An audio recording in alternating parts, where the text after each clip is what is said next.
건축법상 건축선을 체크하겠습니다.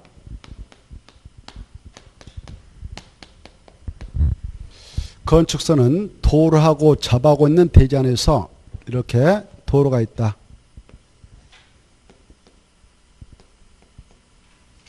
도로하고 접하고 있는 대지가 있다.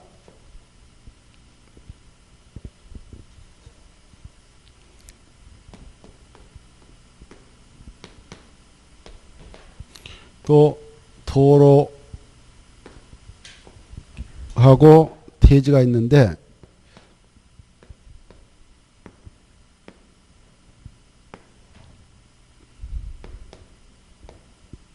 이 건축법상 도로 아까 원칙적으로 넓이 몇 미터를 요구했습니까? 4m 했죠. 그 4m를 우리 법에서는 소요 넓이란 말 씁니다. 소요 넓이. 이 도로폭이 소요 넓이 4m 이상짜리가 있다 이렇게.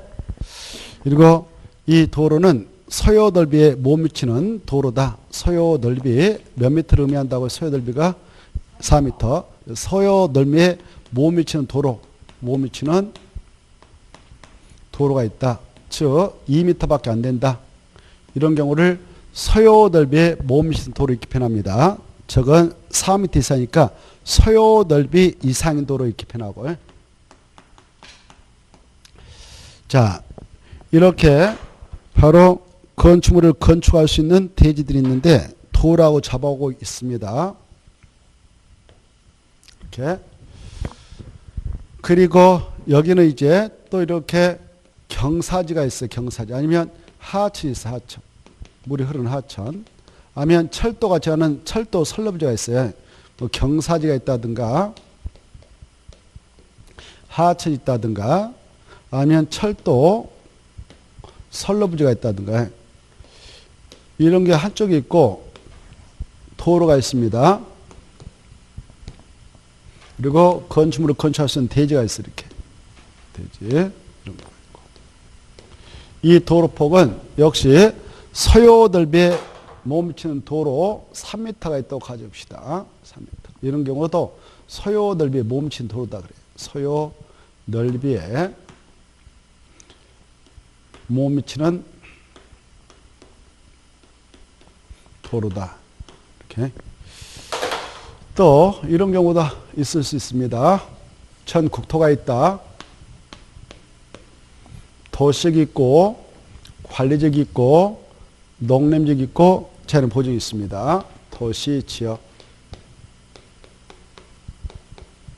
관리 농림 자연 보증지역. 그런데 여기에 도로가 있습니다. 도로가 이렇게 도시적을 위주로 해서 쫙 연결되어 있어요. 도로. 도시적, 관리적, 농림적, 자연보존 이렇게 도로가 있습니다. 이 도로 폭은 4m 이상이에요. 4m 이상. 이렇게. 이런 경우가 있어요. 자, 이쪽으로 합시다. 건축법상 이 도로 폭이 소요 넓이 이상인 도로, 4m 이상인 도로하고 대지가 접하고 있다. 그러면 이 대지 소유자들 이 사람은 A 거다, 이 사람은 B 거다, 뭐 C 거다 쫙 있다 합시다. 그랬을 때 이 도로하고 접하고 있는 대지 안에서 도로 쪽에다가 건축물을 배치할 수 있는 한계선인 건축선.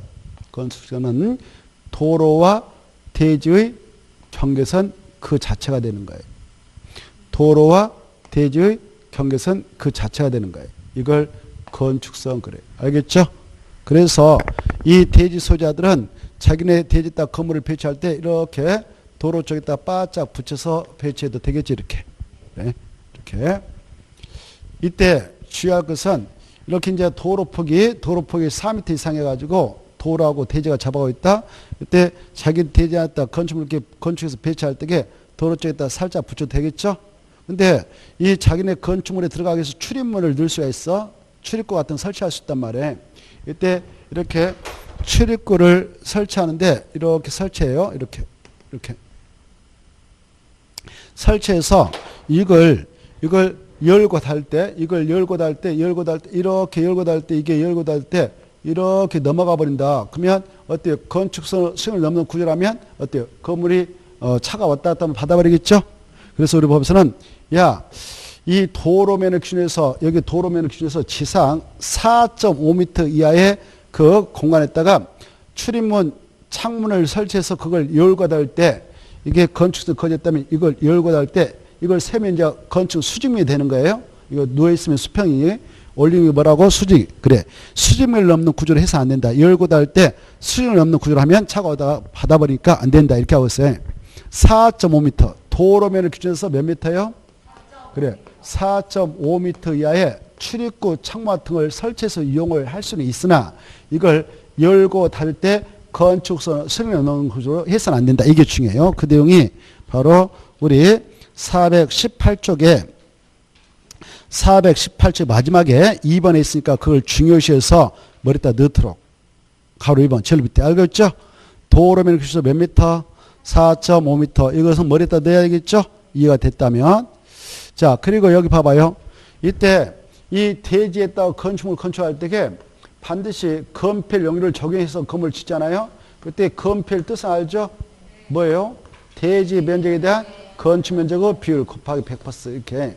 또 용적률 뭐라고 해요? 대지 면적에 대한 건축물의 연면적 비율이라고 하죠? 곱하기 100%. 이때 용적률산 역시 연면적은 지주 빗빈을 제한된다고 그랬죠? 이때 이 건축물을 건축할 때 이걸 적용하고자 함에 있어서는 대지 면적 먼저 계산할 줄 아셔야 돼요. 뭘 계산한다고? 대지 면적. 우리 법에서는 야, 하나의 대지 면적이라는 것은 그 대지의 수평 투여면으로 산성 원칙이다 이렇게 하고 있어. 그러면 가로 곱하기 세로 하면 되는 거예요. 이게 10m다, 10m다 그러면 가로 곱하기 세로 하면 그 면적이 나오죠. 그러면 100제곱미터가 되죠? 그래요. 그래 이렇게 하면 되는 거예요. 근데 이제 이쪽으로 오셔가지고 여기 보니까 이건 C 거요. 이건 D 거로 합시다. 대지가 D 거예요. 그리고 이 길이가 다 10m고 그냥 10m로 가정하고요. 여기도 10m로 가정해봐요. 근데 이 친구들 것은 어때요? 도로의 폭이 4m 이상 돼 못 된다고 쓸까요? 못 돼요. 소요넓이에 몸시 도로가 있다고 그랬죠? 2m짜리야. 2m짜리. 이때 여러분이 이렇게 땅을 하나 샀는데 이렇게 샀어. 근데 보니까 도로 폭이 겨우 2m밖에 안 되네요. 그리고 건축물을 건축할 수 있는 대지는 양쪽에 딱 배치되어 있는데 그랬을 때 야, 내 땅인데 나도 이렇게 저런 사람과 똑같이 건물을 바로 도로 근처에다 지겠다. 이건 착각이 착각. 알겠죠? 착각이고 바로 이렇게 하면 위반이 되고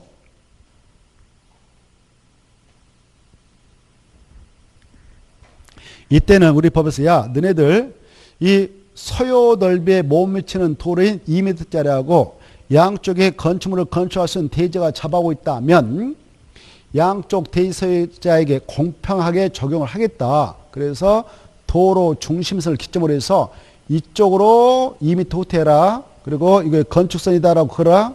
이쪽으로 또 2m 후퇴해라. 그래서 건축선이다 걸어라. 이렇게 하고 있어요. 알겠죠?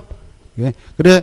자, 다시 한번 정리하면 소요 넓이에 못 미치는 도로하고 양쪽에 대지가 잡아오고 있을 때에 이 건축선은 어떻게 해서 정해지는가? 도로 중심선을 기준해서 각각 대지 안쪽으로 소요 넓이의 2분의 1의 상당한 수평 그만큼 물러난 선이다. 소요 넓이가 4m였죠? 그것은 2분의 1은 얼마예요? 2m죠. 그래서 그만큼 물러난 선을 건축으로 정해라 이렇게 하고 있어요. 이해되죠? 여기도 마찬가지 이렇게. 그래 이때 건축선이 이렇게 후퇴져서 거집니다. 그러면 C가 됐든 D가 됐든 자기네 대지에다가 건물을 배치할 때는 여기까지는 배치할 수 있지만 여기는 배치하면 안 되는 거예요. 여기도 하면 안 되는 거예요. 알겠죠? 도로교통 원활을 도모하기 위해서 4m를 확보토로 유도하기 위해서. 알겠죠? 이 땅에 따른 건축물 건축할 수 있다 없다? 없어요. 이 땅은 C의 땅이고 이 땅은 D의 땅이지만 소유권을 지고 있지만 이용에 제한을 받는 거예요. 이용. 알겠죠? 무엇에 제한을 받는다? 이용에 제한을 받는다. 야, 내 땅인데 왜 건물 못 줘? 나 그러면 손실이 너무 크다. 야, 이렇게 손실을 입혔던 법, 네가 보상해주라. 어디에 없어. 보상해주란 말. 알겠죠? 그 정도의 희생은 감수해야 돼. 감수. 알겠죠? 모든 국민이 다 감수를 하자 이렇게 약속이 돼 있으니까 보상 요구 못합니다. 자, 이때 여기 봐봐요. 이 건축물을 건축할 때 역시 이걸 적용해야 되겠어요. 이걸 계산해야겠어.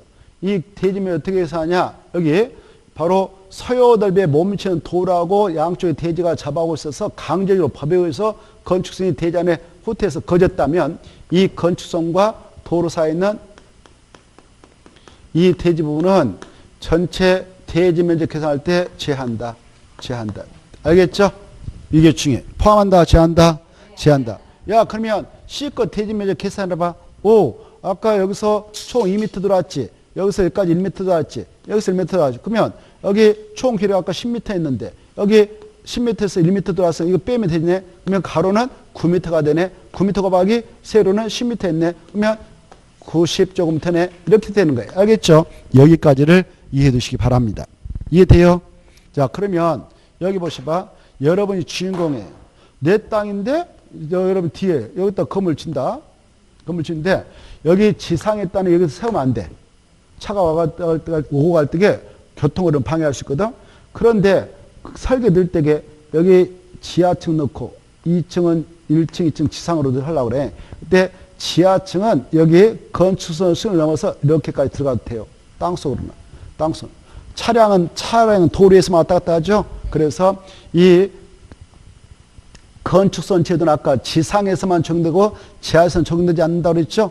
그래서 여기 보세요.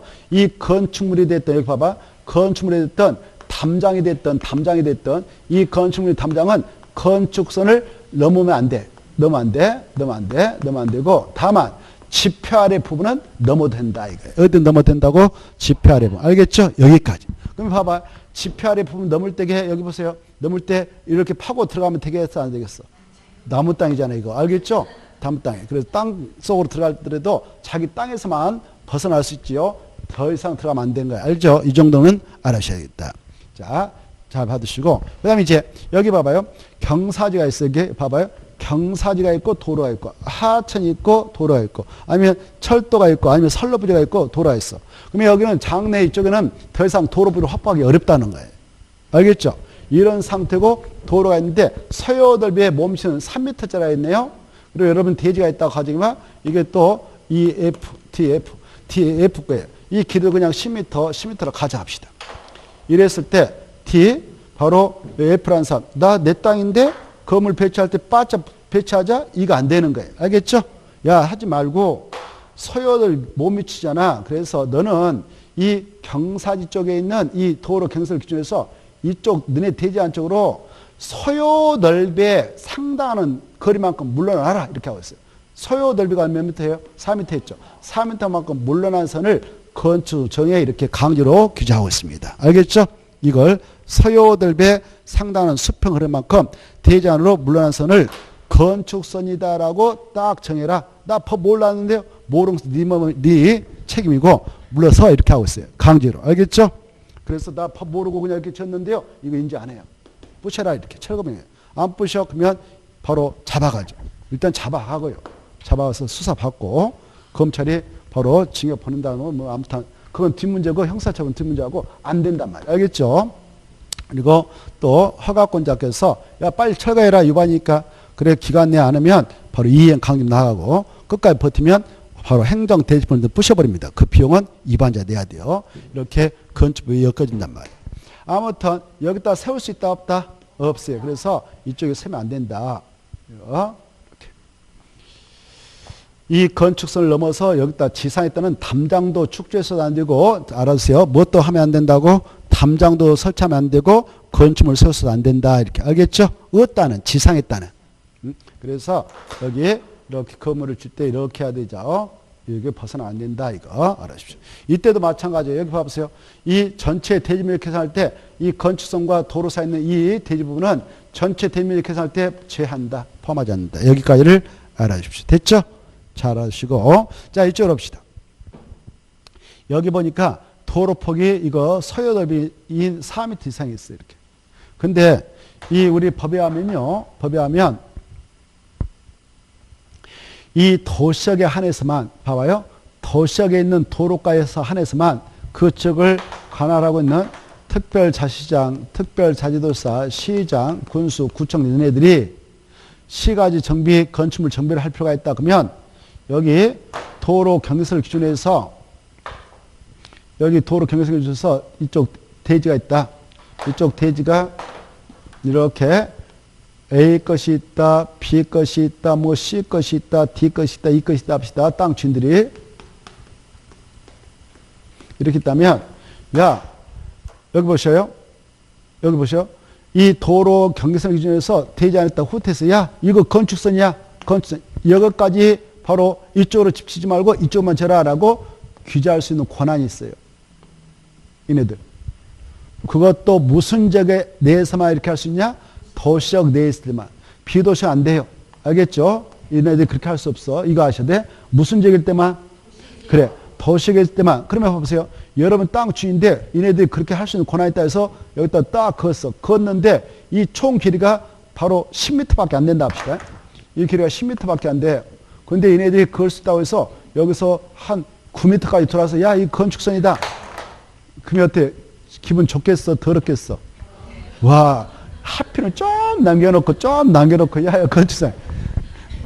이거, 그러면 얼마나 기분 더럽겠어? 내 땅이 내가 건물 못 찍어도 서럽고요. 근데, 그래서 우리 보면서, 야, 너네들 그렇게 감정을 하면 안 되고, 너네들도 권한 남용하면 안 된다 해서, 한도를 최대 4m까지만 이렇게 하고 있어요. 몇 m까지만요? 3, 이게 중요하단 말이에요. 알겠죠? 몇 m 가면 후퇴한다고요? 4m. 그래, 이때, 이렇게 이제 건축선이 딱 그어졌다 합시다. 이때 그어졌다면 이네들 이제 지정고시한 거예요. 아까 저건 법에 의해 야, 후퇴해서 알아서 해라. 이렇게 법에서 강제하고 있고, 이것은 이네들이 딱 지정고시할 수 있어. 지정고시했다면 이 땅 주인들은 이 선 밖으로 자기 대일에도 여기다 건축물 건축하지 못하고 담장을 축조하면 안 돼. 알겠죠? 알겠죠? 최대 거리 몇 미터가 후퇴했다고? 4m. 이 수치를 기해야 되는데, 여기 보십시다. 도시적은 몇 장 봐봐. 하나, 둘, 셋 되니까 몇 미터까지? 4m까지. 이렇게 기하시고. 이때, 여기 보십시다. 여기 B 땅이 이렇게 10m로 가정돼 봐. 10m, 10m요. 그러면 전체 면적이 100제곱미터 나오겠죠? 대지 면적이. 그때 건축선이 이네들에 딱 정오셨다. 그때 이 건축선과 도로 사이에 있는 이 대부분은 전체 대지 면적 계산할 때 포함하느냐, 제한느냐, 이런 문제가 있겠죠? 이때는 포함된다. 그래. 이때만 포함된다. 뭐 할 때만? 이럴 때만. 아까 저건 다 제외됐죠?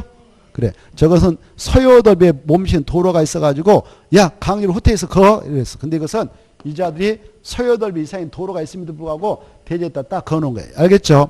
그 차이가 있죠? 차이가 있어. 이때는 포함한다, 제한다? 오, 저 대단하시네. 금방 하네요. 금방. 됐어. 금방 알았으니까. 자, 여기까지를 알아주시면 끝났습니다. 간단하죠? 건축성과 바로 대지면적 계산, 이거 잘 받으시면 돼요. 자, 그 내용이 가로 6번에 있잖아요. 넘어가 봐요. 418페이지 가로 6번 보고 계세요? 6번에 그 말 있죠? 그리고 밑에 건축상 1번, 2번 있었죠? 그 1번, 2번 아주 중요한 거예요. 제일 밑에. 아까 지표 아래 부분은 그러하지 않다 그 말은 넘어도 된다 그 말이고요. 그거 써놔버렸어요. 지표 아래 부분은 그러하지 않냐다, 그러하지 않냐다 뭐다고 넘어도 된다. 그거 이해하시고. 그게 중요해요. 가로 1번과 2번 마지막 아주 중요해요. 그리고 다시 이리 올라가 봐요. 5번에 지정 건축선에서 1번. 지정할 수 있는 권한권은 5명 있다고 그랬죠? 무슨 지역에서? 도시역에서 몇 미터까지? 4m까지 그 정도 좀 봐두세요. 됐죠? 자, 이 정도 보시면 되겠고, 앞으로 넘어오셔서 가로 1번, 가로 2번하고 가로 3번을 꼭 읽어두시면 되겠습니다. 도로 보통 건축 나눠놓고, 자, 그 다음에 이제 넘어가셔서 419페이지. 하단부에 구조안전 확인 대상 건축물 있죠? 그거 시험에 나온다 생각하고 외워야 돼요. 거 보면 건축물을 건축 대선하는 경우 해당 건축물 설계자는 구조안전 확인을 하고 넘어가서 구조안전 확인 대상 건축물에 대해서는 내지 성능 확보도 확인해야 된다 해놓고 2번자 중요해요. 구조안전 확인을 한 건축물 중 다음에 해당하는 건축물 건축주는 해당 건축물 설계자한테 구조안전 확인서를 받아서 착공 신고할 때 갖다 허가를 제출해라 이렇게 돼 있죠. 자, 이게 시험에 잘 나오니까 중요해서 알아주셔야 돼요. 이것보로 내진 설계 대상 건축물이라고 그래. 내진 설계 대상 건축물. 뭐라고 한다고요? 내진 설계 대상 건축물이라고 그래. 그래, 지진이 발생했다. 지진이 발생했더라도 구조 안전에 이상이 없도록 설계를 해야 돼요. 그걸 내진 설계 대상 건축물이라는데 이건 수치를 좀 기해야 돼요. 2층 이상, 3층, 200종대 이상, 500종대 이상. 보고 계셔요? 몇 층 이상? 2층, 3층, 200, 500. 보고 계신가요? 그래, 나무집을 목구조라고 하거든. 목구조는 가로 안에 있고, 그쵸? 목구조 아니면 가로 밖에 있는 거예요. 그래, 2층, 3층 할 때, 3층은 목구조. 200, 500 할 때, 500은 목구조. 알겠죠? 이때는 내지 설계해야 돼요. 그러면 목구조 건축물을 건축할 때에 층수가 2층이고 연면적 400밖에 안 된다. 그러면 내지 설계할 의미 있어 없어? 없죠? 자, 그거 한번 시험에 나왔으니까 잘 이해해 주시고 남은 자 외워야 돼요. 바로 높이가 13m. 처마 높이는 9m. 처마 높이 9m. 그리고 바로 기둥과 기둥과 거리는 10m. 보고 계시죠? 외워야 돼요. 네, 이때 이걸 이렇게 와요. 사람으로 빗대면 이게 키의 높이다 생각해요. 키 높이가 13m인데 그 사람 거구예요. 13m인데 거구다. 엄청 큰 사람이다. 알고 봤더니 처가 9명 있다. 9처. 그 다음에 10명의 기생이 있다. 10기. 이렇게. 그래. 9처 10기 이렇게 해야 돼요. 이거 반드시 해야 되는데 뭐라고 한다고? 9처 10기. 사람을 비유해가지고 키 높이가 13m 이상 큰 사람이 있는데 9처 10기. 9명의 처하고 10명의 기생이 있다. 이렇게 9처 10기. 나는 기분 나쁘네요. 무슨 그런 말을 해요. 그러면 여러분은 이렇게 기동서방이 10명 있다. 기동서방 10명 있다. 이렇게. 기동서방. 여기 나오잖아. 기동서방 10명 있다. 이렇게. 어떤 분은 또 그렇게 왔다고 하더라고. 학교 가신 분들이 그렇게 왔다. 자기는 그렇게 왔다는 거야. 아, 기동, 와, 그런 방법도 있구나. 내 속으로. 그래서 자기는 기분 나빠서 기동서방 10명 있다. 이렇게. 9처 10기에 그렇게 하지 않고 기동. 자, 아무튼. 자, 9처 10기. 뭐라고요? 9처 10기. 이게 발음이 빠르거든. 9처 10기 외워버려야 돼. 9처 10기, 9처 10기, 9처 10기, 9처 10기 자꾸 해야 돼요. 익숙하게. 그래야 시험에서 빨리 헷갈리지 않고 떠오릅니다. 자, 그 다음에 바로 저기 끝에 봐봐. 이제 단독주택하고 공동주택 체크해요. 찾았나요? 단독주택, 공동주택. 단독주택, 공동주택. 찾았어요? 안 찾았어요? 있어요? 없어요? 9번에 꼭 체크하세요. 근데 단독택, 공동택 그것만 외워가지고 안 돼. 그따 써봐. 단독택 밑에다가 4개. 공동택 4개. 알죠? 그거. 단독택 4개 아까 했는데 약자로 단다다 공. 뭐라고? 단다다 공. 이름만 해도 알아먹어야 되지. 그 다음에 공동택은 아, 연, 다, 기. 이렇게. 알겠죠? 아까 첫 시간에 다 해드렸는데. 자, 단다다 공. 그 다음에 아연 다기. 이게 다 내지설계 대상이다 라고 알아주셔야 돼요. 그 정도 보시고 그 다음에 바로 넘어가시고요. 오른쪽에 넘어오시면 421페이지 있을 거예요. 421페이지 제일 밑에 방하주간에서 건축자 찾았나요? 방하주구. 자, 거기 체크합니다. 이 방하주구는 화재 위험을 예방하기 위해서 제한데 그 안에 들어가서 여러분들 건축물 건축할 때에 주요 구조부와 지붕과 예벽 세 가지 줄 거 봐요. 주요 구조부, 지붕, 예벽은 무슨 구조를 해라? 그래, 그 말했다 체크. 방화 구조 하면 들고 내화 구조. 내화 구조는 화재가 발생했을 때 견딜 수 있는 구조예요. 그러면 그만큼 돈이 만들어야 건축비가 그래도 해라 이겁니다. 넘어가시고 가로 2번. 방화 주간에 공작물 했다 체크. 공작물이라는 것은 간판, 강호판 이런 것들이에요. 그리고 지붕에 설치하는 공작물, 높이 3m 이상 공작물은 주요부를 뭘로 만들어라? 불연재료, 그다 체크. 불연재료는 화재가 발생했다. 그럴 때 불에 잘 타지 않는 성분이라는 재료 말이에요. 넘어가시고, 한참 이제. 넘어가서 보시면, 바로 가로 4번. 가로 4번 이번에 생겼는데, 424페이지. 소방관 진입창 찾았나요? 거 보면, 동그라미 니은. 건축물의 11층 이하의 층에는 소방관이 진입할 수 있는 창을 설치하고 외부에서 주야간에 식별할 수 있는 표시를 해라. 몇 층 이하의 층에다가 11층 이하의 층에다가 해라. 이번에 생겼습니다. 이거. 그 다음에 넘어가셔서 한참 넘어갑시다. 넘어가면 어디가 나오냐? 한참 나와도 되고 바로 428페이지 아까 했는데 늦게 오신 분들 428페이지 초고층 건축물 준 초고층 건축물에 피난안전구역 설치하게 되는 경우 어디다 설치하느냐 이거 봐두셔야 돼요. 알겠죠? 안 보겠어 아까 했으니까 통과하고 넘어가시고 한참 넘으면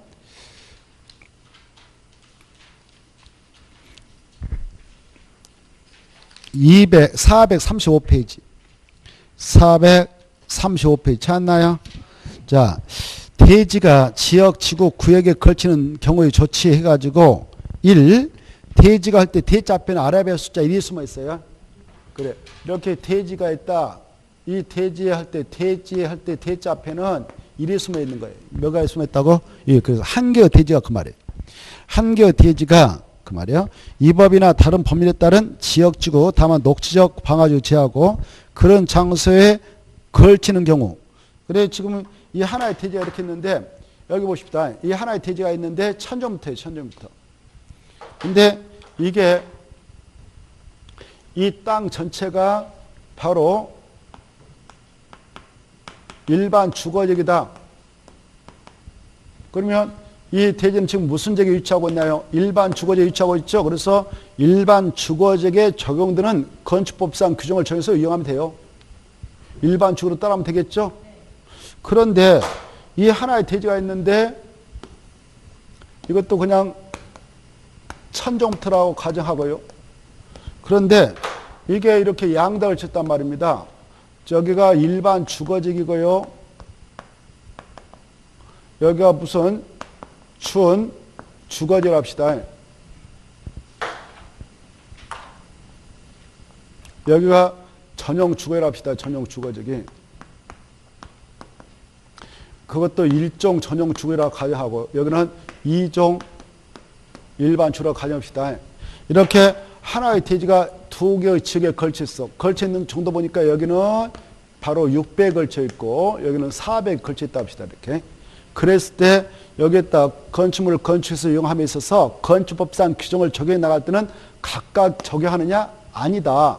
여기다 건축물을 이렇게 건축해서 이용할 때에 이 건축물 및 대지 전부 대해서는 이 대지 중 가반이 소과하는 지역에 관한 이 규정을 적용해라 이 말이에요. 무엇 쪽으로 밀어주라? 가반.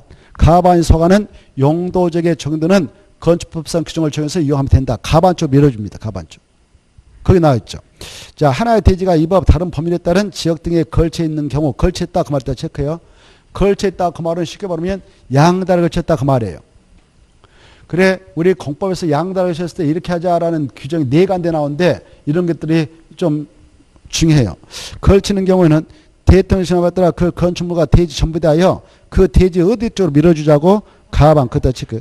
대지의 가반에서는 지역 등에 관한 건축법상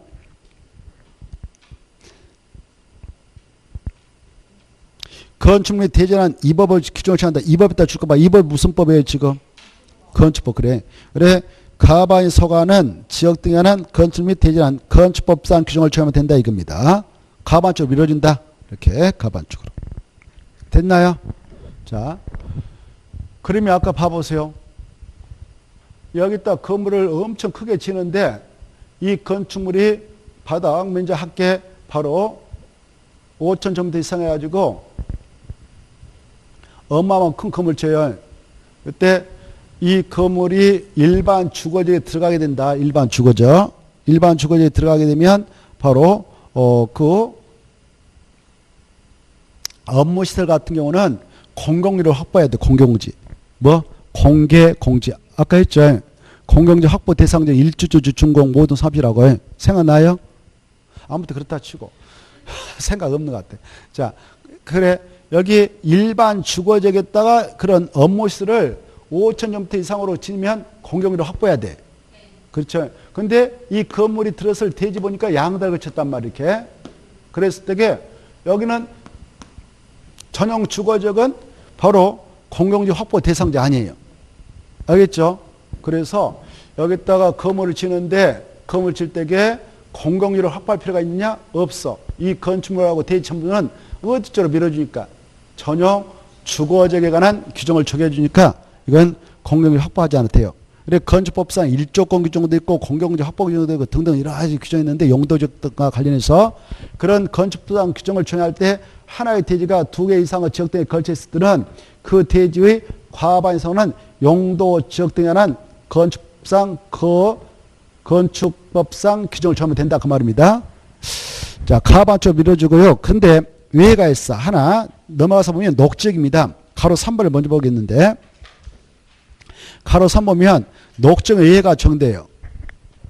여기 보시면 이 땅이 이렇게 하나의 대지인데 여기가 녹지역이에요. 녹지역. 자연 녹지죠. 그리고 600이에요. 600. 이때 야 하나의 대지가 2개 용도에 걸쳤는데 일반 주거지하고 녹지에 걸쳤는데 그때 그 대지 가반 쪽으로 밀어줘 버려라. 그러면 이 땅 400도 이쪽으로 밀어주죠. 그래서 이 대지 전체하고 건축물 전부에 대해서는 자연 녹지에 적용되는 건축법상 규정을 적용할 겁니다. 근데 우리 법에서는 야 하나의 대지가 녹지역과 그 밖의 지역에 걸쳤으면 각각 적용하라 이렇게 해서 각각 뭐라고요? 각각. 그래. 이 녹지역은 보존을 해야 되고 나머지는 개발을 할 수 있는 땅이니까 각각. 대지가 녹지역과 그 밖의 지역에 걸쳤으면 각 지역 안의 건축물과 대지는 건축법상 규정을 정한다 이렇게 돼 있죠. 다만 녹지 안의 건축물이 방화지역에 걸쳤으면 이에 따른다. 이가 뭔데 한번 가봅시다. 앞으로 가로 2번 앞으로 가셔서 2번 보면 하나의 건축물이 이제 앞으로 가봐요. 그러면 주어가 하나의 건축물이 나옵니다. 대지가 나오면 안 되고 하나의 건축물이 방화지구와 그 밖의 구역에 걸쳐 있다. 그가 방화지구거든. 방화지구 구역에 걸쳐 있을 때는 방화지구 밖의 구역에 걸쳐 있을 때는 그 전부에 대하여 할 때 그에다 또 맞춰봐요. 그가 435페이지 밑에서 넷째 줄 그가 뭐냐 건축물 이렇게 써놔요. 건축물 그가 뭐다고? 그래 잘 써야 돼요. 번지수 잘 써야가지고 다시 한번 보겠어. 가로 2번 건축물이 방화지구에 걸쳐 있는 경우 보고 계셔요. 하나의 건축물이 방화지구와 그 밖의 구역에 걸치는 경우에는 그 전부에 대하여 할 때 그가 뭐다고? 그래 그거 꼭 아셔야 돼. 그게 중요하거든. 건축물 전부에 대하여 방화지구는 건축물이란 건축법상 규정을 정한다. 다만 건축물이 방화지구에 속한 부분과 그 밖의 방화지구 밖의 부분에 속한 부분의 경계가 그렇다 주 방화벽으로 구역되어 있다. 그렇다면 그 밖의 구역에 있는 부분 그가 뭘까? 그거 아니 그는 방화지구. 그래 그 밖에 나오면 방화지구에 방화지구 밖에 있는 부분에 대해서는 그러하지 않다. 이게 그러하지 않다 그 말은 위에 방화지구와는 건축물한 이 법의 규정을 적용한다 안 한다? 안 한다 그 말이에요. 반대말을 쓰면 되거든.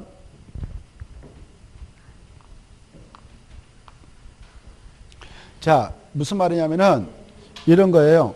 자 여기 이렇게 여기는 방화지구로 지정되어 있고 여기는 방화지구 아니에요.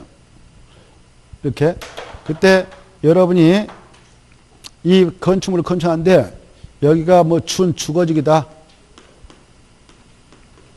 왜냐하면 준주거지에 허용되는 건축물을 건축하되 건축물을 여기다 배치한다. 배치하면 어때요? 이건 무슨 지구에 지금 들어간가요? 방화지구에 들어가죠. 방화지구 뜻은 지정 목적은 우리가 공부했어요. 방화지구는 뭐 하려고 정하느냐? 화재 위험의 예방을 위해서 필요할 때 정한다 이렇게 했죠. 화재 위험의 예방. 이걸 약속으로 방화 그랬죠. 그래서 화재 위험의 예방을 위해 필요할 때 정한 것이 방화지구입니다. 공부했어. 그러면 이 불자가 화가 되겠는데 이 불이라고 하는 것은 토지에서도 발생할까? 건축물에서 발생할까? 둘 다 발생할까? 오 좋아. 건축물에서만 발생하죠. 대지라고 하는 땅에서는 발생한다 안 한다? 안 해. 알겠죠? 그래서 방화지구가 지정된 곳에서의 규제 대상은 대지가 아니고 건축만 규제 대상이 된다. 이걸 이해하셔야 돼요. 알겠죠? 자 그러면 이렇게 방화지구 들어가서 건축물을 건축할 때는 아까 했어. 야 건축물의 예벽과 지붕과 그리고 주요 구조는 내화 구조를 해. 이렇게 돈 들여서 해라. 이렇게 했죠? 아까 했잖아. 무슨 구조를 해라고? 내화 구조로. 돈 엄청 들어가야 돼요. 화재 위험을 예방하기 위해서 강조하고 있어요. 근데 이 건물을 배치할 때 여기다 배치한 다음에 여기는 방화주가 아니죠? 방화주가 아니까 내화유를 할 의무 있어 없어? 없다 그 말이에요. 이해됐죠? 근데 자기네 대지니까 하필이면 도로가 여기 있네. 도로가 여기 있어. 도로가 여기 있으니까 도로가 여기 있는 게 아니라 이쪽에 있다. 도로가 이쪽에 붙어 있어요. 그러면 건물을 배치할 때 여기다 배치하는 게 수익성이 높겠어? 도로 쪽 붙여야 되겠어? 그렇죠. 그래. 도로 쪽에다 붙이다 보니까 여기다 하면 통째로 지금 방화주겠다는 규제를 받네? 내화주 타야 돼. 그래서 이 건물을 배치할 때 크게 이렇게 건축을 하게 됐어요. 크게. 이렇게. 크게 건축하게 됐어요. 그래함으로써 건축물 일부가 방화주에 거치게 됐죠? 일부는 아니죠? 그때 이쪽은 방화주가 아니까 내화유를 하지 않아도 되고 이쪽만 내화유를 해라? 이거 말 돼 안 돼요? 화재가 발생할 때 여기서 끝나요? 지가 알아서 끝나요? 여기까지 갈 수도 있어. 갈 수도 있죠? 그래서 우리 법에서 하나의 건축물이 방화주가 그 밖의 장소에 걸치게 될 때는 이 건축물 전부에 대해서는 방화주가 아닌 건축물한 건축법상 규정을 정해서 통째로 내화유를 해라 그 말이에요. 이해되죠? 전부 건축만. 그런데 여기 방화주구 안에 건축물 부분하고 방화주구 밖의 건축물 부분 사이에 여기요. 사이에다가 바로 방화벽을 넣었어. 방화벽. 경계했다고. 뭘 냈다고? 방화벽. 방화벽이 뭐냐면은 이쪽에서 화재가 발생했다. 그러면 이쪽으로 확산 못하도록 하는 벽을 말해. 알겠죠? 그걸 방화벽이라고 하거든. 방화벽으로 구역이 됐다면 이쪽 안에 있는 건축물뿐만 방화주가 아닌 건축법상 규정을 적용해서 내과 구조를 하면 되고 방화주고 밖에 있는 건축물 부분은 방화주가 아닌 건축물에 건축법상 규정을 적용한다 안 한다? 할 필요 없다 그 말이에요. 여기까지. 됐나요? 알고 보니까 아무것도 아니죠. 중요하니까 알아두세요. 나온다 생각하고 시험에 넘어가시고 이제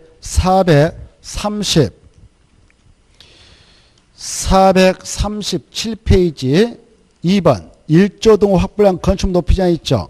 자, 거기 보시고 그거 보기 전에 A쪽 봐봐요. 436페이지 가로구역 안에서 건축 높이냐 있을걸? 찾았나요?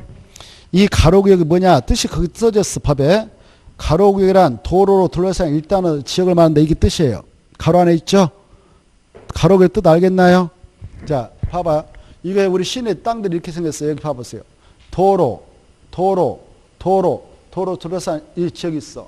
도로 둘러싼 이 지역이 있어. 이거 뭐라 한다고? 가로구역이라고. 가로구역. 알겠죠? 우리 공법에서요. 가로가 나왔다 그러면 세로 가로가 아니에요. 공법에서는 바로 이 가자가 길가자예요.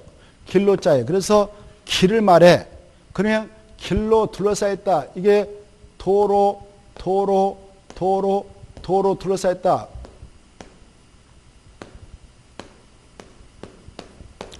도로 둘러쌌다. 이걸 뭐라고 하냐? 가로구역. 이렇게. 이해됐죠? 자, 이 가로구역이 있다면 여기는 높이 이 정도만 해라고 허가권자가 최고 높이를 지정 공고할 수 있는 권한이 있기 때문에 지정 공고할 수가 있어요. 알겠죠? 있다 없다? 있다. 그것만 봐. 이때 지정할 때 여기도 예컨대 중심상업지역이에요. 근데 중심상업지역은 숲박스를 못해도 짓고 위락스도 짓는 땅이거든요. 그때 같은 가로길질에도 건축물 용도 형태에 따라서 위락스는 4m 가면 쳐, 숲박스는 23m까지 쳐. 이렇게 높이를 다르게 정할 수 있다는 거. 그런 권한이 있다는 거. 그게 바로 동그라미 2번에 있어요. 2번 중에 허가권자는 같은 가로구역에서도 건축물 용도 형태에 따라 높이를 다르게 정할 수 있다 없다? 그래. 시험에서는 없다 이렇게 나온단 말이에요. 그럼 틀리고 있다 알아두시고 오른쪽도 모셔요. 4번. 이 두 명에게만 그런 권한을 주고 있다. 동그라미 4번. 서울특별시장하고 6대 광역시장은 자기 지역에서 바로 조례를 통해서 뭘 통해서? 조례. 그렇다. 조례를 통해서 가로별 건축 높이를 정할 수 있다 없다? 있다. 지금 누구만 그렇게 할 수 있다고? 특별. 그래. 근데 시험에 나왔습니다. 시장 군수로 바꿔쳐서 그럼 틀리겠어. 시장 군수에게는 그런 권한 없어요. 서울특별시장하고 6대 광역시에만 이 규정을 정해서 높이를 조례를 정할 수 있도록 하고 있다는 거. 자, 그 다음에 1조 동 확보량 건축 높이장 있죠. 일조동 확보량 건축 높이 제한을 우리는 흔히 일상에서는 일조건 규정이라고 그래. 일조건. 뭐라고 한다고? 일조건. 요즘 일조건 엄청 다 생각도 많이 하잖아요. 내 햇볕을 갈아먹냐? 나 그래 햇볕 봐야 되는데 겨울에 햇볕 못 봐서 너 나의 일조권을 침해했다. 이렇게. 그래서 여러 가지 분쟁이 발생하는데, 자, 일조, 해가 비친다. 일조 등의 확보를 위해서 건축물 높이를 제한하고 있다. 이걸 일상에서는 세자로 일조권 보장이라 한다. 일조권 보장을 위해서 높이를 제한한다. 이렇게. 이때 이 일조권 문제가 아주 심각한 적은 어디냐? 전 국토가 이렇게 있다 합시다. 도시지역, 관리지역, 농림지역, 차이는 보존지역이 있다. 그리고 도시지역은 다시 이렇게 주거지역, 상업지역, 공업지역, 녹지역이 있다. 이렇게. 그때게 이 우리 도시민들 주로 어디에서 많이 생활하고 있냐? 전용 주거지역하고 일반 주거지에서 많이 생활하고 있어. 주택지어 놓고. 알겠죠? 어디에서? 전용 주거지역, 일반 주거지역. 준 주거지역은 상가도 많이 있고 그래요.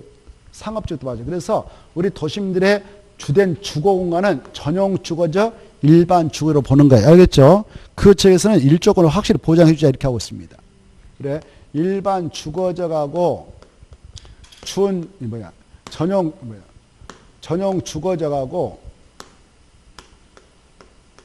일반 주거지역에서 건축물 건축할 때는 일조권 신경 써야 됩니다. 그걸 책을 보면 전용 주거지역, 일반 주거지역 줄 거예요. 그 지역 안에 들어가서 건축물을 건축하게 될 때는 바로 일조동 확보를 위하여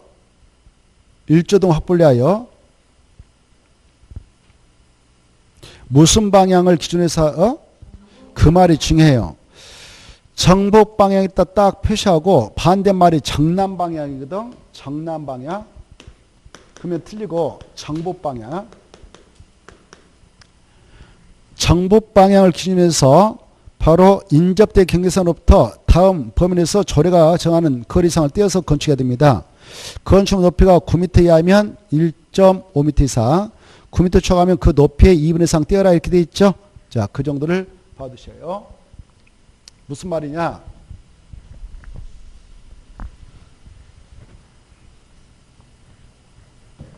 자, 여기에 지금 전용 주거라든가 일반 주거지에 있는 곳에 대지를 하나 구입했어요. 여러분들이 대지를 구입해 놓고 보니까 여기도 이미 누가 건축물 건축해서 살고 있을 수도 있고, A라는 사람이 건축물 건축해서 살고 있을 수도 있고, 아니면 이쪽에 땅을 가지고 있는 사람이 건축물 건축해서 살 수 있을 수 있고, 아니 B라는 사람이요. 여기도 아니면 이쪽에 붙어 있을 수가 있고, 여기 누가 건축물 건축해서 살 수 있고, 아니면 여기에 누가 건축물을 건축해서 살 수도 있고, 이렇게 합시다. 이 대지를 기준해서 방향을 정해보면 동서남북이 되죠. 여러분이 봤을 때. 그쵸? 맞나요? 틀리나요? 동서남북. 이거 맞죠? 여러분이 보는 입장에서 방향 설정할 때 맞죠? 맞아요? 틀려요? 맞죠? 그러면 이 동쪽에서 태양이 오릅니까? 서쪽에서 올라옵니까? 태양이. 그렇죠. 이쪽에서 태양이 오릅니다. 이렇게. 이 햇볕을 받아먹도록 하기 위해서 지금 일조권 규정을 두고 있으니까. 일조 뜻 알겠죠? 햇볕을 받아먹도록 하자 이거예요. 모든 사람은요, 햇볕을 받아먹고 살아야 건강하지, 햇볕 받아먹지 않고 땅속에 한 2달만 같이 있다고 가져봐요. 치명타로 그건 건강 안 좋습니다. 그만큼 햇볕은 우리에게 어마어마한 영양분을 제공하고 있어요. 그래, 햇볕을 서로 받아먹으려고 하는데, 특히 이 햇볕이라는 것은 언제 문제가 될까? 겨울에가 문제가 될까? 여름일까? 아니면 그 봄일까? 그렇죠. 그것도 겨울도 한겨울이죠, 한겨울.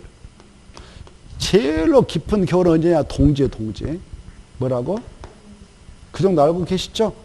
가장 더운 날은 어딜까? 하지. 공부했죠? 그러면 아무튼 제일로 일조권이 심각한 날은 언제다고요? 동지. 이때 낮 시간도 짧고 업죽 추운 날에. 자, 이걸 딱 생각하시고, 자, 여기 보세요. 이때 이 태양은 이렇게 동쪽에서 아침에 떠가지고 이렇게 사라진 것처럼 느껴질까? 아니면 이렇게 사라질까? 1번, 2번, 아니면 여기서 이렇게 가버릴까? 저 돼지 입장에서 봤을 때. 오, 맞았어요.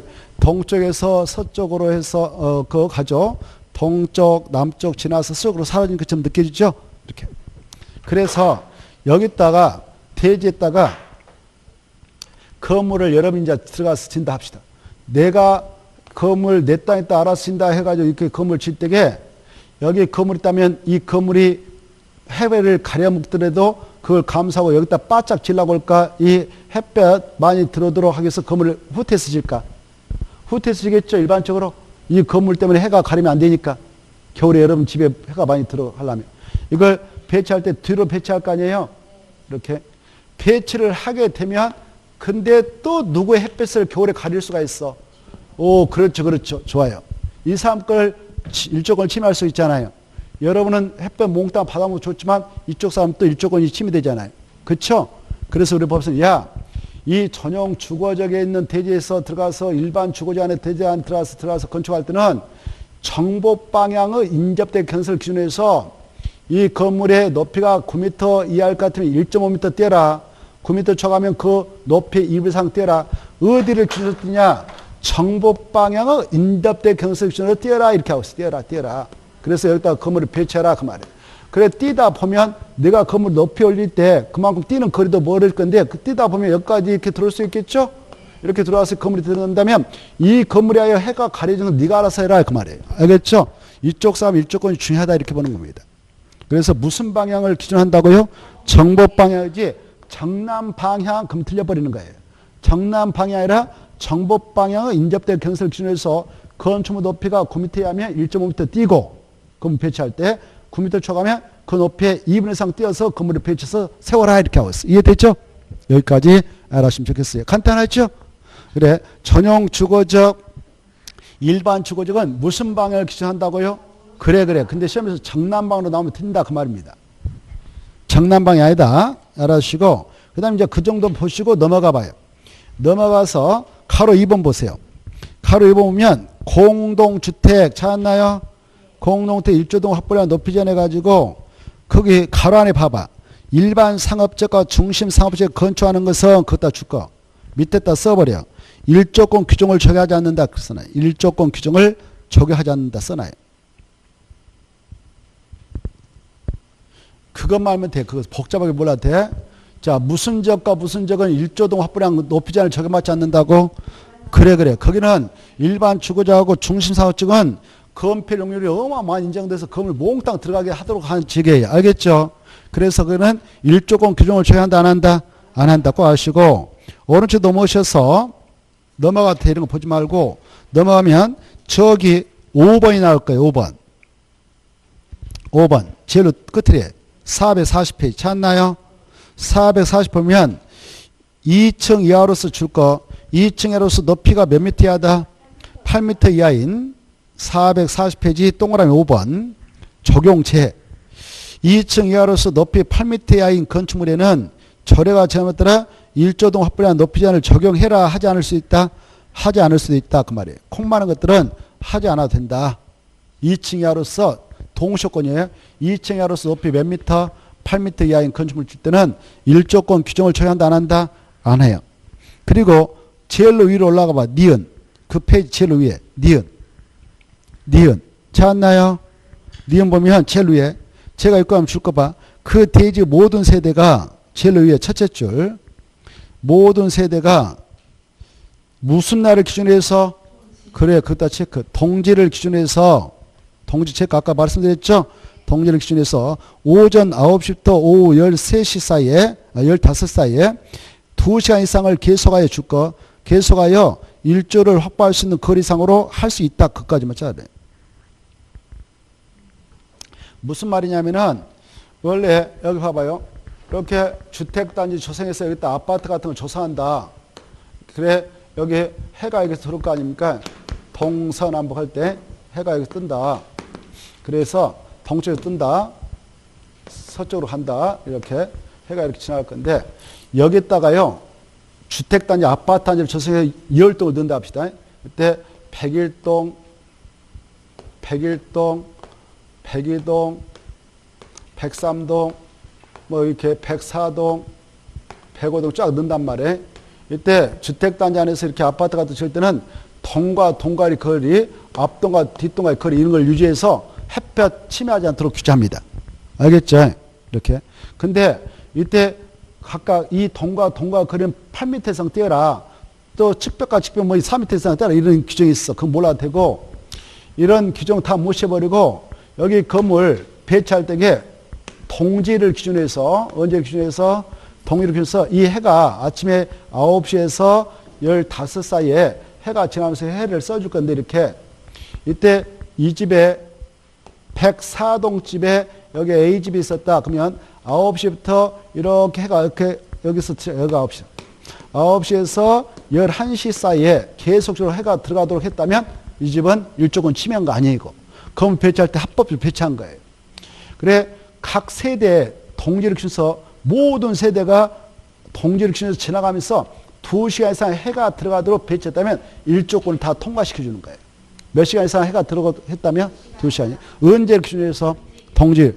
그것도 봐봐.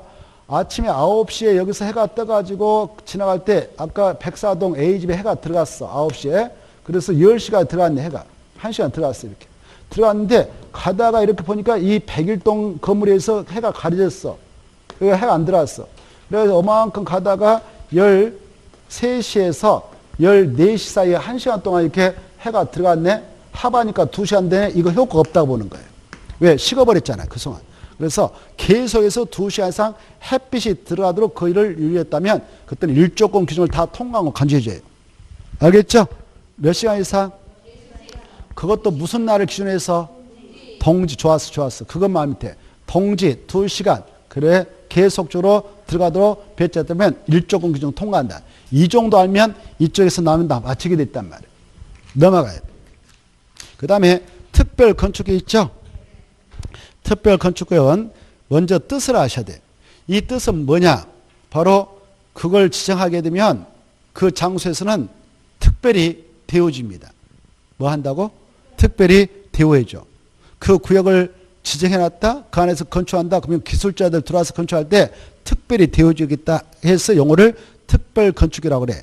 그러면 특별히 대운다는 것은 그 들어와서 건축할 때 다른 데서 건축할 때와 똑같이 규제를 똑같이 적용한다. 풀어줘야 되겠어. 오, 좋아요. 대단하십니다. 풀어준다 이걸 일부 규정을 적용하지 않도록 봐준다든가 일부 규정 완화 적용한다든가 일부 규정 통합적에서 처리하겠다라는 구역이 특별 건축이다 이거죠. 의의를 잘 봐두시고 그 다음에 이걸 지정할 때 누가 정하냐? 국토교통부장하고 시도사가 지정을 할 수 있는데 박스 안에 어쩌고 저쩌고 하고 있는데 개발할 수 있는 지역에다 지정합니다. 그런데 가로 2번, 네 1번 다음에 해당하는 지역은 지정할 수 없다 이게 중요해요. 거기는 다른 법에 따라 지정을 하면 좀 안 되게끔 건축을 규제하고 있는 지역이에요. 그래서 네 가지를 꼭 암기해야 돼. 접도구역, 보전산지, 자연공원 보고 계셔요? 개발 제한구역. 여기는 지정할 수 있다 없다?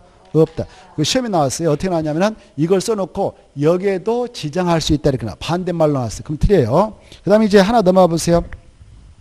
동그라미 2번.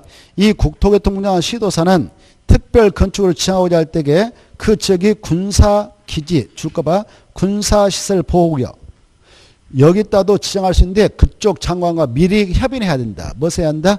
협의. 그거 봐두시고 사전 협의를 한다. 할 수는 있는데 사전 협의가 필요하다. 이거 봐두시고 그 다음에 밑으로 내려가셔서 내려가지 말고 가로 3번을 먼저 봅시다. 지정 신청. 이 중앙행정기관을 장하고 지도사, 시장수, 구청장은 지정을 해주세요라고 지정을 신청서를 낼 수 있어. 신청서가 들어가면 가로 1번을 건너뛰어봐요.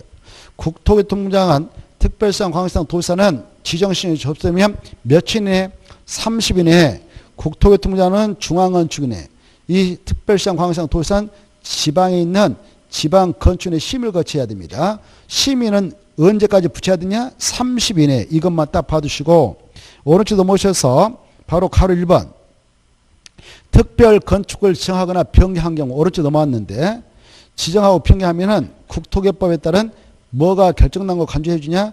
도시, 군, 관리계획이 결정 있는 걸로 간주합니다. 그런데 가로 안에 있는 말이 중요해.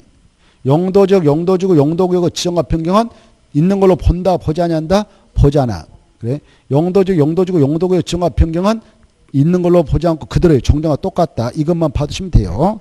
넘어가시고 다음에 볼 필요 없고 그 다음에 넘어가면 444페이지 동그라미 3번만 봐두세요. 동그라미 3번면 특별 건축구역에 들어가서 건축할 때는 박스 안에 있는 세 가지 규정에 대해서는 개별 건축마다 적용하지 않고 특별 건축 안에 들어가서 건축하는 건축물 전부 일부를 대상으로 해서 통합 동함이 통합 적용했다 동함이 통합 적용을 해줄 수 있다. 뭐냐? 미술작품 설치중 하나, 부설주장 설치중, 공원 설치중 이 세 가지는 통합 적용을 받을 수가 있다. 받으십시오. 자, 넘어가셔서 한참 나오면 446페이지가 나옵니다. 건축협정이 나와있죠. 자, 이 건축협정은 좀 최근에 도입된 내용으로서 관심 있게 봐두셔야 돼요.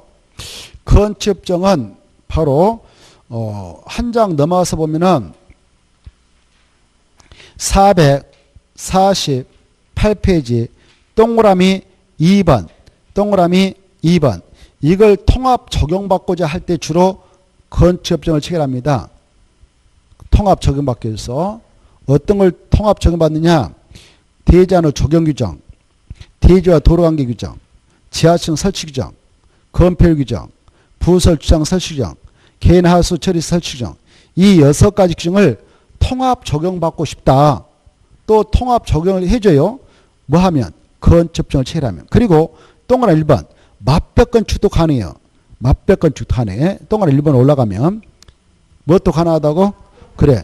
건축협정이 있게 되면 특별한 특례로서 이렇게 맞벽 건축도 가능합니다. 맞벽 건축은 뭐냐면은 옆집 대지에다가 건물 진다. 옆집 아저씨가 나도 내 대지에도 바로 옆에 붙어 있다. 근데 둘이 건축을 체결했다 그러면 벽 하나를 가지고 옆집 내 집을 드실 수 있는 거예요. 그걸 맞벽 건축이라고 그래요. 맞벽 건축하면 어떤 이점이냐? 건축비가 절감되잖아요. 뭐가 절감된다고? 건축비가 절감돼요. 원래 맞벽 건축하지 않으면 인접 대지로부터 보통 50cm 이상 뛰고 이렇게 건물을 배치하는데 이 건축비가 있게 되면 맞벽 건축도 가능한 거예요. 맞벽 건축도. 그러면 여러 가지 이점이 있습니다. 그래서 또 밑에 6가지 규정도 통합 적용받을 수 있어. 6가지죠. 그러면 건축정을 체결할 때 446페이지 봐보세요. 다시 아까 446페이지 1번 건축정 체결 보고 계세요? 446페이지 446페이지 보면 440페이지 찾았나요? 1번 보면 건축정 체결해 가지고 토지 또는 건축물자, 지상권자 등 이 소유자 등은 전원 합의로 걷다 체크. 전원 합의로 그 말 중에 가반수의 전원이에요. 그게 다 포인트. 전원 합의로 다음에 해당하는 지역구역에서 다음이랑서 박스 안에 지구단위계획이라든가 그 다음에 도시환경 개선 구역이라든가 이런 장소에서는 바로 건축, 대수선, 리모델링에 관한 협정을 체결할 수 있다 이렇게 돼 있죠. 이걸 약자로 건축협정이랍니다. 그런 장소에서 건축물, 건축, 대수선, 리모델링에 대한 협정을 체결할 수 있는데 그걸 약자로 뭐란다? 건축협정이라고 그래요. 이 경우 둘 이상의 토지를 소유한 자가 1인인 경우에도 그 소유자는 그 건축협정 대상으로 하는 건축협정을 체결할 수 있습니다. 혼자서도 체결할 수 있습니다. 혼자서도.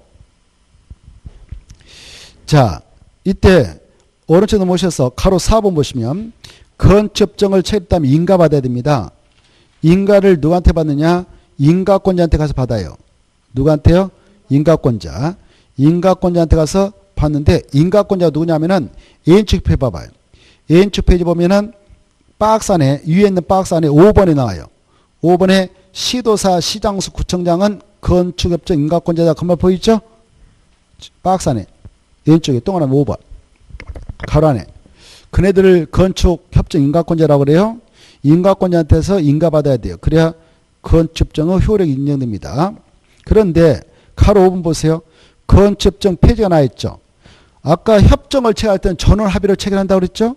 근데 이걸 폐지하고 싶어. 이제 끝내자. 하지 말자야. 건축협정 폐지할 때는 얼마의 동의가 있어야 폐지인가를 신청 받을 수 있냐? 그게 차이가 있어. 협정 체결자 과반수의 동의를 받아서 바로 폐지 인가 신청하면 인가 내준다. 이렇게 돼 있죠. 다만 특례를 적용해서 특례 앞에다가 맞벽 건축 그래서 봐. 특례를 적용해야 할 때 특자 앞에다 맞벽 건축.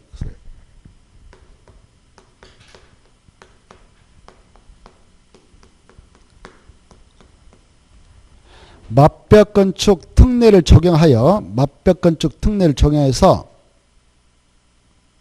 착공식으로 한 경우에는 착공식 하나부터 몇십 년이 경과 후에 건축협정 폐지인가를 신청할 수 있냐? 20년.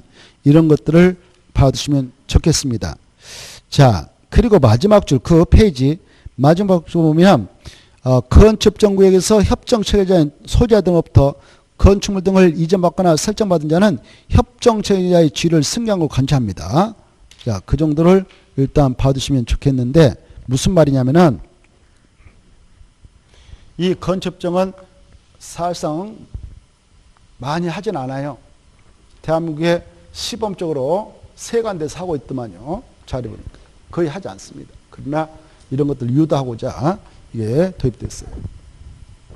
이게 도로가 있다 합시다. 도로가 있고 여기 도로 주변에 여기 A 거, B 거, C 거 땅이 있어요. 근데 C 거 땅이 이렇게 있어요. 여기 D 거. D 것은 어때요? 사실상 맹지죠. 도로가 접하고 있지 않죠.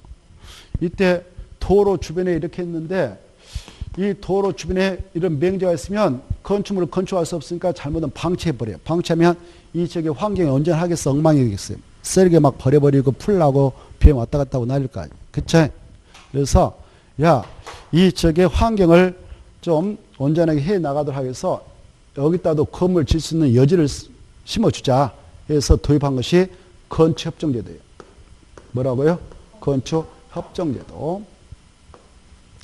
얘네들이 바로 여기다가 지구 단위 계획 지정 같은 걸 제안을 해서 지정해 줬다 합시다. 지구 단위 계획. 지구 단위 계획으로 지정해 주면 이 안에서는 이 층과 이 층과 건축협정을 체결할 수 있어. 건축협정을 체결하면 그거 인가 받았을 때 아까 협정 체결 전원 합의로 해라고 했죠? 건축협정이 이루어졌어. 그러면 이루어진 장소에서는 바로 6가지 규정을 통합 적용할 수 있는 거예요. 몇 가지 규정을? 6가지 규정. 6가지 규정이 아까 다시 한번 봐봐요. 대제안의 적용 규정, 그게 중요하거든. 대제안의 적용 규정, 대제안의 도로관계 규정, 지하층 설치 규정, 건폐 규정, 부설 주장 설치 규정, 개나 수처리 설치 규정 이렇게 나와 있죠? 6가지 있죠? 이걸 여기 봐보세요. 그걸 통합 적용받아요. 아까 우리가 공부했잖아요. 여기 봐보세요. 여기 봐보세요. 야, 만약 네가 건축물을 지으려면 건축물에 들어설 때에는 도로하고 2m 이상 잡아야 돼. 그랬잖아요. 근데 잡아지 않고 있죠? 근데 둘이 건축협정을 체결하면 이거 하나의 뒤로 인정해버려요. 그럼 명지에서 탈출할 수 있잖아요. 명지에서 탈출할 수 있잖아요. 그게 바로 대지와 도로환경을 통합 적용받는단 말이에요. 통합 적용받아. 통합 적용받으니까 앞에 있는 대지가 도로하고 접하고 있죠? 그러니까 명지가 아니지. 건축을 체결하면. 그러면 봐보세요. B하고 C가 건축을 체결, 여기 봐봐요. B하고 D가 건축을 체결할 때 지금 누구는 이익이 됐어, 지금? D 땡 잡은 거 아니에요? 명지했는데 건물 못 치게 됐는데 건축물을 건축한 명지 탈출했죠? 그러면 건축협정을 체결할 때 B대에게도 이익이 있어야 할 거 아니에요? 그렇죠? 여러분이 땅 주라면 뭔가 이익이 있어야 될 거 아니에요? 그래서 야, 지금 이 모양새 제가 그림 못 그려서 근데 모양새가요. 이렇게 여기가 경사졌어. 경사. 뭐 졌다고? 경사. 그래서 여기 지금 B 땅은 도로가 있다면 도로하고 G 땅이 비슷해. 높낮이가. 근데 저 B 것은 뒤끝은 이렇게 높아가지고 이렇게 돼 있어, 지금. 경사져가지고. 자, 도로부터 한참 위에 있어요. 이렇게. 그래서 이 B에게도 이점을 줘야겠는데, 야, 원래 여기 대지 면적이 200제곱미터 이상이면 그 대지 면적에 10%를 적용해야 돼. 그래서 내 땅에다 적용을 하지 말고 네 땅에다 다 해버리자, 이렇게 할 수 있어. 통합 적용받으니까. 그거 보면 봐보세요. 1번 기억 대지 안에 적용도 통합 적용받을 수 있죠. 그러면 여기 보세요. 알았어. 내내 대지에다 적용하지 말고 내 대지에다 적용 다 하자. 그럼 여기서 하면 이기잖아요. 이기죠? 그렇잖아요. 그리고요. 야, 이 대지 면적 200제곱미터다. 네 것도 그냥 200제곱미터 하자. 여기가 바로 건폐를 최대한도 50% 적용해준다. 그런 땅이라 합시다. 그러면 대지 면적에 100만 건축 면적 확보할 수 있죠? 근데 이걸 하나의 대로 인정해서 건폐를 통합 적용받아. 그러니까 여기 100이 아니라 야, 너 150 쓰고 나 50만 쓸게. 건축 면적 확보할 때. 네가 크게 써버려라, 이렇게. 원래 건폐율이 50% 적용되면 건축 면적 잡을 때 200제곱미터 중 얼마까지 건축 면적을 잡을 수 있다고? 100까지 잡을 수 있죠? 근데 이 친구가 양보해. 건축 면적 체결할 때. 나 100 다 쓰지 않고 네가 그냥 150 먹어. 나 50만 먹을 테니까. 건축 면적 조금만 잡을 테니까. 그러면 이익 되잖아요. 이렇게 바로 건폐율도 통합 적용받을 수 있어. 대지하는 적용도 통합 적용받을 수 있고. 이해돼요? 네. 그래. 또 도로와 대지 관계도 통합 적용받으니까 명제에서 탈피하고. D는. 그 다음에 여기 봐봐요. 여기 봐봐.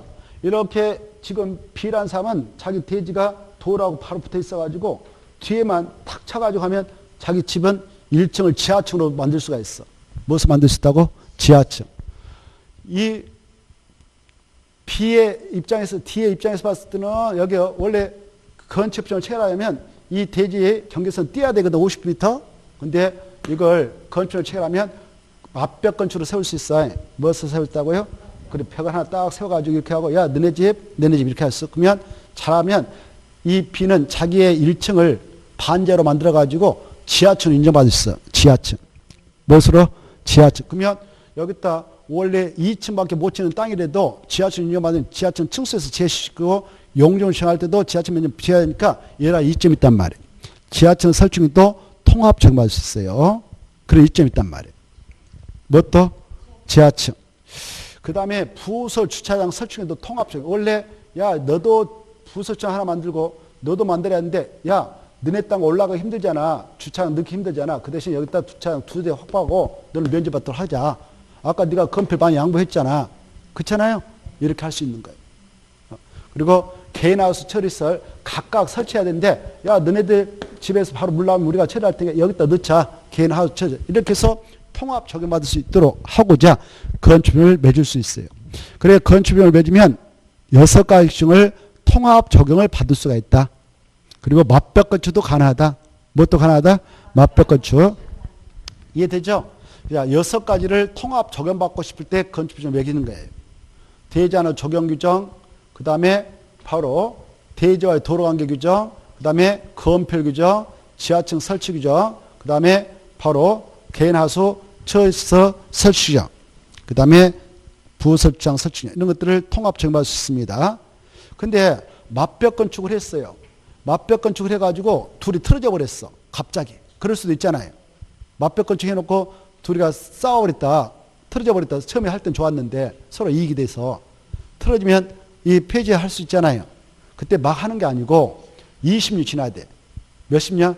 20년. 그렇죠. 20년 써야 되겠죠. 아까우니까. 그래서 우리 야, 20년 경과하기 전에는 맞벽 건축이 이루어졌을 때는 함부로 폐지인가 신청을 안 받아주겠다라고 했어요. 20년 지나야 된다. 이 정도를 알아주시면 되겠습니다. 다시 한번 건축법정을 맺었다.